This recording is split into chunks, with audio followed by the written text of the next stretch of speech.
ಒಳ್ಳೆ ಕ್ರಿಸ್ಪಿಯಾಗಿ ಚೆನ್ನಾಗಿ ಬಂದಿದೆ ನೋಡಿ. ಮುಟ್ಟುವಾಗಲೇ ಕ್ರಿಸ್ಪಿಯಾಗಿ ಅದು ಕಟ್ ಆಗ್ತದೆ, ಅಷ್ಟು ಒಂದು ಚೆನ್ನಾಗಿ ಬಂದಿದೆ. ಗರಿ ಗರಿಯಾದ ಚಿಪ್ಸ್ ಎಷ್ಟು ದಿವಸ ಬೇಕಾದರೂ ಡಬ್ಬದಲ್ಲಿ ಹಾಕಿ ಪ್ರಿಸರ್ವ್ ಮಾಡ್ಬೋದು. ತುಂಬಾ ಚೆನ್ನಾಗಿ ಬಂದಿದೆ ಫ್ರೆಂಡ್ಸ್. ಈ ಚಳಿಗಾಲಕ್ಕೆ ಉಂಟಲ್ಲ, ಬೇರೆ ಬೇರೆ ಥರದ ಚಿಪ್ಸನ್ನು ಮಾಡಿ ಡಬ್ಬದಲ್ಲಿ ಹಾಕಿಟ್ರೆ ಯಾವಾಗ ಬೇಕಾವಾಗ ನಮಗೆ ಸ್ನ್ಯಾಕ್ಸಿಗೆ ಸೇವಿಸ್ಬೋದು. ಅದೇ ರೀತಿ ನಾನಿವತ್ತು ನಿಮಗೆ ಬಾಳೆಕಾಯಿ ಚಿಪ್ಸನ್ನು ಯಾವ ರೀತಿ ಮಾಡೋದಂತ ಹೇಳಿ ತೋರಿಸಿಕೊಡ್ತೇನೆ. ತುಂಬಾ ಸುಲಭವಾಗಿ ಮಾಡ್ಕೋಬಹುದು. ಇವತ್ತಿನ ವಿಡಿಯೋದಲ್ಲಿ ನೋಡ್ತಾ ಹೋಗುವ. ಯಾರಾದರೂ ನಮ್ಮ ಕರಾವಳಿ ಮಿರರ್ ಚಾನಲ್ನ ಹೊಸಬರು ನೋಡ್ತಾ ಇದ್ದರೆ ಸಬ್ಸ್ಕ್ರೈಬ್ ಮಾಡಿ. ಹಾಗೆಯೇ ಫೇಸ್ಬುಕ್ ಮತ್ತು ಇನ್ಸ್ಟಾಗ್ರಾಮಲ್ಲಿ ಪೇಜ್ ಇದೆ, ಅದನ್ನು ಕೂಡ ಫಾಲೋ ಮಾಡಿ. ವಿಡಿಯೋ ಸ್ಟಾರ್ಟ್ ಮಾಡುವ.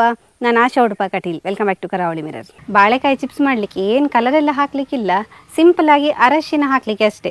ಅರಶಿನ ಮತ್ತು ಉಪ್ಪು ನೀರು ಹಾಕಲಿಕ್ಕೆ ಉಂಟು. ನಾವೀಗ ಇದು ಚಿಪ್ಸ್ ಬಿಡ್ತಾ ಇರಬೇಕಾದ್ರೆ ಮತ್ತೆ ಸಪ್ರೇಟಾಗಿ ಉಪ್ಪೆಲ್ಲ ಸೇರಿಸಲಿಕ್ಕಿಲ್ಲ.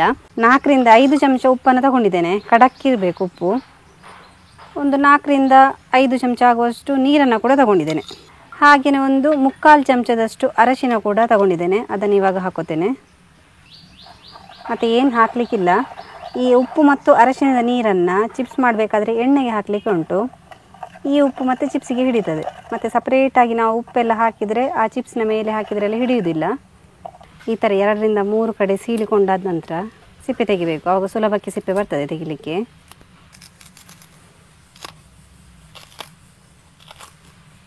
ನೋಡಿ ಹೇಗೆ ಕಲರ್ ಉಂಟು ನೋಡಿ.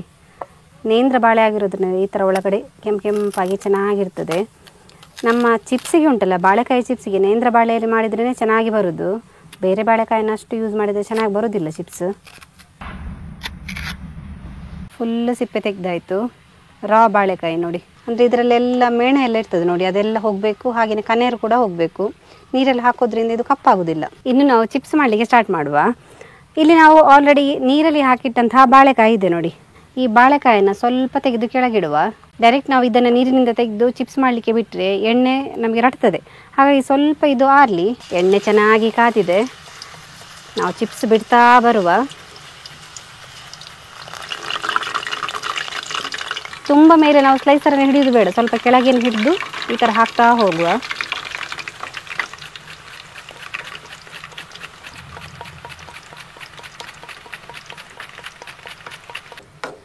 ಹಾಕಿದ ಕೂಡಲೇ ಒಂದು 2 ಸೆಕೆಂಡ್ ಹಾಗೆ ಬಿಟ್ಟಾದ ನಂತರ ಇದನ್ನು ಆ ಕಡೆ ಈ ಕಡೆ ಎಲ್ಲ ಸರಿ ಮಾಡಿಕೊಳ್ಳುವ.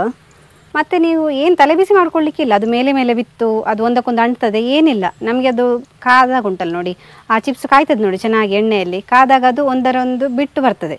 ಏನು ತೊಂದರೆ ಇಲ್ಲ ಮೇಲೆ ಬಿದ್ದರೆ. ನೇಂದ್ರ ಬಾಳೆಯಿಂದ ನಾವು ಚಿಪ್ಸ್ ಮಾಡಬೇಕಾದ್ರೆ ಅದು ನ್ಯಾಚುರಲ್ ಆಗಿ ಕಲರ್ ಕೊಡ್ತದೆ.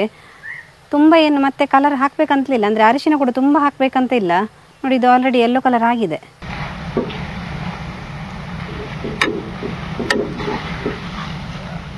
ನೋಡಿ ನಿಮಗೆ ಸೌಂಡ್ ಕೇಳ್ತಾ ಇರ್ಬೋದು, ರೋಸ್ಟ್ ಆಗ್ತಾ ಬಂತು. ಇನ್ನಿದಕ್ಕೆ ನಾವು ಉಪ್ಪಿನ ನೀರನ್ನು ಹಾಕೊಳ್ಳುವ. ಇದು ಮಾತ್ರ ಜಾಗ್ರತೆಯಲ್ಲಿ ಹಾಕೋಬೇಕು. 1 ಚಮಚ ಉಪ್ಪಿನ ನೀರು ಹಾಕೊಂಡೆ. ಅದು ನಾವು ಸೈಡಲ್ಲಿ ಹಾಕಿದರೂ ಕೂಡ ಎಲ್ಲ ಕಡೆಗೆ ಬರ್ತದೆ ಉಪ್ಪು ನೀರು. ಸ್ವಲ್ಪ ಈ ಥರ ನಾವು ಕೈ ಆಡಿಸಿದ್ರೆ ಆಯಿತು. ಇಷ್ಟಾದರೆ ಆಗಿದೆ ಅಂತೇಳಿ ಅರ್ಥ. ತೆಗೆಯುವ.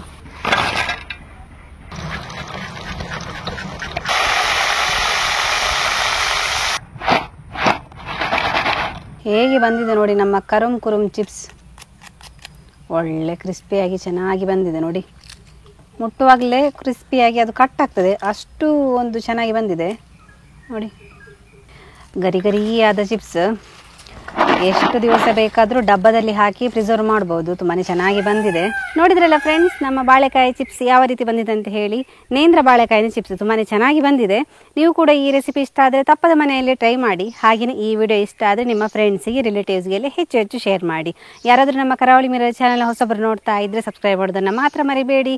ಹೀಗೆ ನಮ್ಮ ಚಾನಲ್ ಸಬ್ಸ್ಕ್ರೈಬ್ ಮಾಡಿ, ಸಪೋರ್ಟ್ ಮಾಡಿ, ಫಾಲೋ ಮಾಡ್ತಾ ಇರಿ. ನಾವು ಇಂಟ್ರೆಸ್ಟಿಂಗ್ ವಿಡಿಯೋದೊಂದಿಗೆ ಮುಂದೆ ಸಿಗ್ತಾ ಇರ್ತೇವೆ. Thank you.